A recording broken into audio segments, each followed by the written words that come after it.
Foil ഫിഷാണ് ഉണ്ടാക്കാൻ പോണത്. നല്ല അടിപൊളി ഐറ്റമാണ്. അതിക്ക് വേണ്ടത് ഇഞ്ചി, മുളക് പൊടി, മഞ്ഞൾപ്പൊടി, ഗരം മസാല പൗഡർ, ഉപ്പ്, കുരുമുളക് പൊടി, പിന്നെ നമ്മൾ പുളി,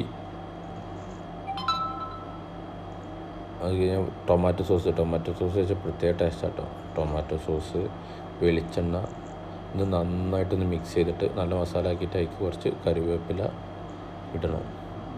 കറിവേപ്പില ഇട്ടതിന് ശേഷം എന്നിട്ട് മീനുമ്പോൾ നമ്മൾ നന്നായിട്ടുണ്ട് തേച്ച് പിടിപ്പിക്കുക കേട്ടോ. നല്ല അടിപൊളിയായിട്ട് എല്ലായിടത്തും നല്ല പോലെ കറക്റ്റാക്കിയിട്ട് പെർഫെക്റ്റ്ലി എല്ലായിടത്തും തേക്കണം. കറക്റ്റായിട്ട് നന്നായിട്ട് തേച്ച് പിടിപ്പിച്ചിട്ട് അതൊരു 20 മിനിറ്റോളം നമ്മൾ തേച്ച് പിടിപ്പിച്ചതിന് ശേഷം മിനിമം 20 മിനിറ്റെങ്കിലും നമ്മൾ വെക്കണം.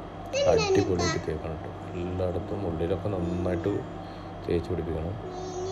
അങ്ങനെ നമ്മൾ നന്നായി തേച്ച് പിടിപ്പിക്കണം. ഇപ്പോൾ രണ്ടാമത്തെ മീൻ ഇപ്പോൾ തേക്കുകയാണ്. 2 മീനാണ് ഉണ്ടാക്കുന്നത്. അടിപൊളിയായിട്ട് തേച്ച് പിടിപ്പിക്കുന്നുണ്ട്.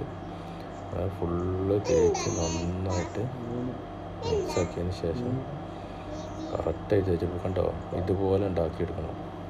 അങ്ങനെ ഫുള്ളായിട്ട് തേച്ച് പിടിച്ചതിന് ശേഷം 20 മിനിറ്റ് ആയിക്കണം ഇപ്പോൾ നമ്മൾ തേച്ചതിന് ശേഷം കണ്ടോ ഡ്രൈ ആയിക്കണം. എന്നിട്ട് ഒരു ഫോയിൽ പേപ്പറിൽ നമ്മൾ കറക്റ്റായിട്ട് വെച്ചിട്ട് ഈ ഫോയിൽ പേപ്പർ ഫോൾഡ് ചെയ്യുക. നന്നായിട്ട് ഫോൾഡ് ചെയ്യുക. ഉള്ളിൽ നിന്ന് ആവി ഇങ്ങോട്ട് പുറത്തേക്ക് വരുത്തുണ്ടോ. അങ്ങനത്തെ രീതിയിൽ നന്നായിട്ട് ഫോൾഡ് ചെയ്യണം.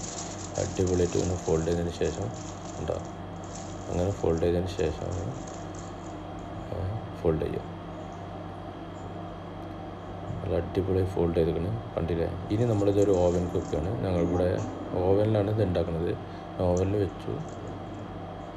ഇപ്പോൾ നമ്മൾ 20 മിനിറ്റ് ഓവനിൽ വെച്ചാട്ടത്. 20 മിനിറ്റ് ഓണം ഓവനിൽ വെച്ചിരിക്കണേ കണ്ടോ. അടിപൊളിയായിട്ട് വന്നിട്ടുണ്ട്. ഇനി നമ്മളിത് ഡെക്കോർ ചെയ്യണം. നല്ല അടിപൊളിയായിട്ടാണ് കേട്ടോ. 20 മിനിറ്റ് ഓളം ഓവനിൽ വെച്ചാണ് ഇത് ഡെക്കോർ ചെയ്തിട്ട് അതൊക്കെ ഡെക്കോർ ചെയ്തിട്ട് വെച്ചിട്ടുണ്ട് കണ്ടില്ലേ. അടിപൊളിയായിട്ടാണ്. ഞങ്ങളിപ്പോൾ ഒന്ന് പിന്നെ ഒന്ന് ഇപ്പോൾ എടുത്ത് കാണിച്ചു തരാം ബന്ധുക്കളൊന്ന് കാണിച്ചു തരാം. സൂപ്പറാണ് സാധനം കേട്ടോ. നല്ല ടേസ്റ്റാണിത്. നല്ല ടേസ്റ്റ്. പ്രത്യേകിച്ച് അതിൻ്റെ മസാല അടിപൊളി ടേസ്റ്റാണ് കണ്ടില്ലേ. നല്ല വെന്തിട്ടുണ്ട്. 20 മിനിറ്റോളം ഓവനിൽ വെച്ചാൽ മതി. നല്ല തകർപ്പനായിട്ട് വെന്തിട്ടുണ്ടാവും. നല്ല ടേസ്റ്റാണ്. ഒന്ന് ട്രൈ ചെയ്ത് നോക്കി. തകർപ്പൻ എന്ന് പറഞ്ഞാൽ തകർപ്പൻ ടേസ്റ്റാണ്.